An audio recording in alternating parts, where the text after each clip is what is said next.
जरा सोचिए, आपको दफन किए हुए अभी कुछ ही देर हुई है, आपके घर वाले वापस जा रहे हैं, मिट्टी आपको ढक चुकी है। हर कोई सोचता है अब ये चले गए, लेकिन असल में कुछ और ही हो रहा होता है नीचे। सुनिए, मौत के बारे में एक बात है जो कोई नहीं बताता। आप खत्म नहीं हो जाते, आप सो नहीं रहे, आप कयामत के दिन तक अंधेरे में इंतजार नहीं कर रहे, बल्कि आप पूरी तरह होश में होते हैं, एक पूरी नई अनदेखी जिंदगी जी रहे होते हैं। ज्यादातर मुसलमान सोचते हैं मर गए, या तो सीधा जन्नत या फिर सीधा सो जाओ कयामत तक, बीच में कुछ नहीं। गलत, बिल्कुल गलत। रसूल सल्लल्लाहु अलैहि वसल्लम ने वो बात बताई जो ज्यादातर लोग नहीं जानते।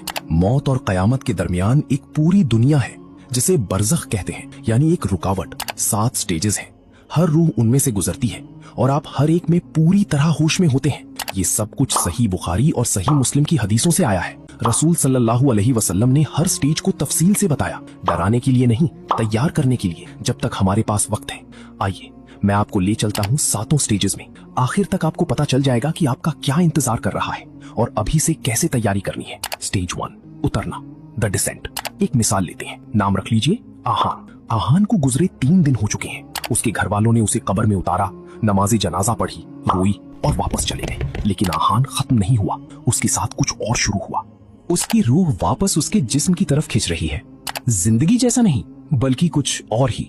वो ऊपर मिट्टी के उस पार अपने घर वालों के कदमों की आहट सुन रहा है। खामोशी, बोझिलियत, लेकिन वो अकेला नहीं है। अगर आहान ने अच्छी जिंदगी गुजारी थी तो उसके पास एक खूबसूरत शक्ल आती है, सफेद कपड़ों में, खुशबू से लथपथ, पुरसुकून चेहरे के साथ। वो धीरे से पूछता है, क्या तू जानता है मैं कौन हूँ? आहान फुसफुसाता है, तेरा चेहरा सुकून देता है। वो कहता है, मैं तेरी नेक कर्म हूँ, जिंदगी में तेरे साथ रहा और हमेशा रहूंगा। लेकिन अगर आहान ने अपनी जिंदगी बर्बाद कर दी थी तो उसकी तरफ एक काली सी शक्ल रेंगती है, चेहरा काला, बदबूदार, सड़ा हुआ। वो गुर्राता है, क्या तू जानता है मैं कौन हूँ? आहान कांपता है, मैं तुझे देखना नहीं चाहता। वो फुंफकारता है, मैं तेरे बुरे कर्म हूँ, जिंदगी में तेरे पीछे लगा रहा और अब तू मुझसे बच नहीं सकता। कुरान सूरह मोमिनून में कहता है, उनके पीछे एक रुकावट है, बरज़ख। उस दिन तक जब वो दोबारा उठाए जाएंगे तो आहान अब उस रुकावट में कैद है और आगे जो होता है वो सब कुछ तय कर देगा। उसकी कब्र की तरफ 2 हस्तियां आ रही हैं। स्टेज 2, सवाल जवाब, द क्वेश्चनिंग। आहान को फिर से कदमों की आहट सुनाई देती है, लेकिन इंसानी कदम नहीं, कुछ भारी सा। उसकी कब्र में 2 शख्सियतें आती हैं, मुनकर और नकीर। वो फरिश्ते जो हर रूह से सवाल करने आते हैं। उनकी आवाज से जमीन कांप जाती है। वो 3 सवाल पूछते हैं, तेरा रब कौन है, तेरा दीन क्या है, तेरा नबी कौन है। अगर आहान अपनी ईमान पर जिया था तो जवाब उसकी जबान से अपने आप निकलते हैं, मेरा रब अल्लाह है, मेरा दीन इस्लाम है, मेरा नबी मोहम्मद सल्लल्लाहु अलैहि वसल्लम है। उसका दिल सच्चाई जानता है, कोई हिचकिचाहट नहीं। उसकी कब्र रोशनी से भर जाती है। लेकिन अगर आहान सिर्फ जबान से मुसलमान था, दिल से नहीं, तो उसकी जबान जम जाती है। मैं नहीं जानता, लोग कुछ कहते थे, अल्फाज नहीं निकलते। उसका दिमाग पूरी तरह खाली हो जाता है, घबराहट छा जाती है और अंधेरा उसे घेरने लगता है। रसूल सल्लल्लाहु अलैहि वसल्लम ने सही बुखारी में चेतावनी दी, तुमसे सवाल पूछे जाएंगे और तुम्हारी पूरी आखिरत उन जवाबों पर टिकी है। अब कब्र उसके जवाबों के हिसाब से बदलना शुरू करती है। अगले स्टेज में, स्टेज 3, फैलना या सिकुड़ना, एक्सपेंशन और कंस्ट्रिक्शन। अचानक आहान को लगता है दीवारें हिल रही हैं उसके आसपास, कब्र के साथ कुछ हो रहा है। अगर आहान ने सही जवाब दिए थे तो उसकी कब्र फैल जाती है, दीवारें दूर तक चली जाती हैं, जहां तक आंख देख सके। कुशादा, आरामदेह, किसी महल के कमरे की तरह। वो सांस ले सकता है, हिल सकता है। मिट्टी जो कुछ देर पहले भारी लग रही थी अब नरम गद्दे लगती हैं। लेकिन अगर वो सवालों में फेल हो गया तो उल्टा होता है, दीवारें अंदर की तरफ खिसकती हैं, भींचती, कुचलती। उसकी छाती सिमट जाती है, पसलियां एक दूसरे में धंसने लगती हैं। दर्द असहनीय, वो न हिल सकता है, न ठीक से सांस ले सकता है।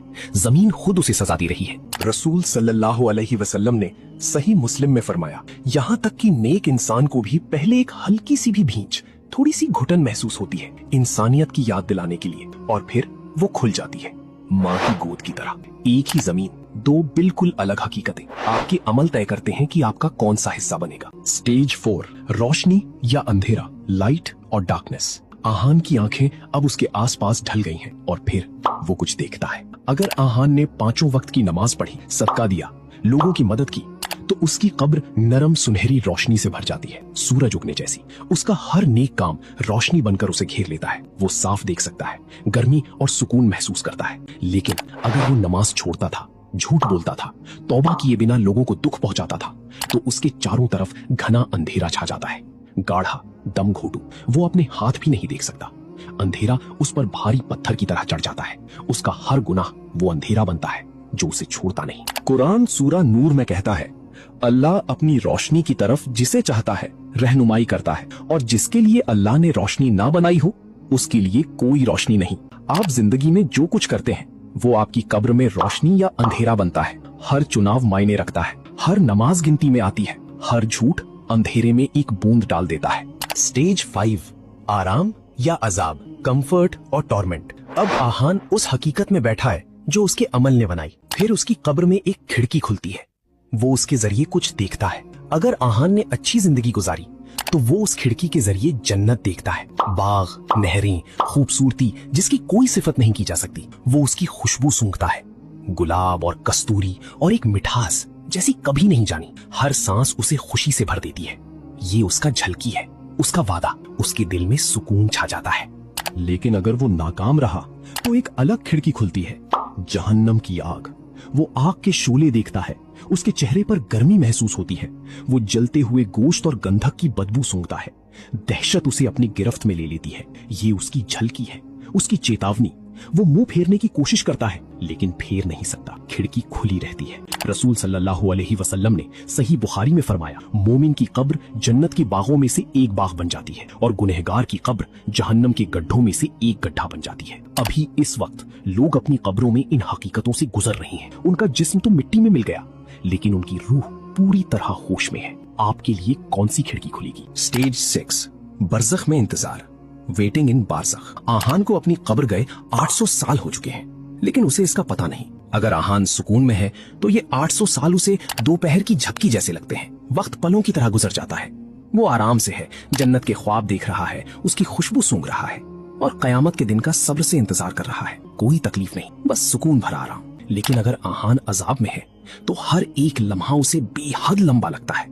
एक दिन ऐसे कटता है जैसे 1 साल का अजाब। 800 साल उसे अनंत काल जैसे लगते हैं। वो चीखता है लेकिन कोई सुनता नहीं।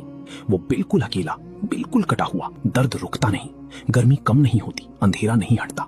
रसूल सल्लल्लाहु अलैहि वसल्लम ने चेतावनी दी, कब्र या तो जन्नत का बाग है या जहन्नम का गड्ढा। जरा सोचिए, कुछ रूहें हजारों साल से इंतजार कर रही हैं और वो अभी भी वही हैं, अब भी उसी हालत में जो उनके अमल ने बनाई। आप अब भी तैयारी कर सकते हैं लेकिन जब आप वहां पहुंच जाएंगे तो कुछ बदलने की कोशिश करने की भी सुधि नहीं रहेगी। स्टेज 7, दोबारा उठना, द रेजरेक्शन। और फिर अचानक सब कुछ बदल जाता है। एक आवाज आसमान को फाड़ देती है। इसराफील अलैहिस्सलाम वो बिगुल फूंकते हैं। आसमान कांप उठता है, पहाड़ रेजा रेजा हो जाते हैं। आहान ये आवाज अपनी कब्र के अंदर भी सुनता है। अगर आहान सुकून में था तो वो चैन से उठता है। वो इसी दिन का इंतजार कर रहा था, जिस दिन वो अल्लाह से मिलेगा, जिस दिन उसके सब्र का इनाम मिलेगा। जैसे ही वो खड़ा होता है, सुकून उसे घेर लेता है। वो तैयार है। लेकिन अगर आहान अजाब में था तो वो पूरी दहशत के साथ उठता है। बरज़ख तो सिर्फ एक झलकी थी। अब आता है असली फैसला। अब आती है हमेशा की रात या हमेशा की सुबह।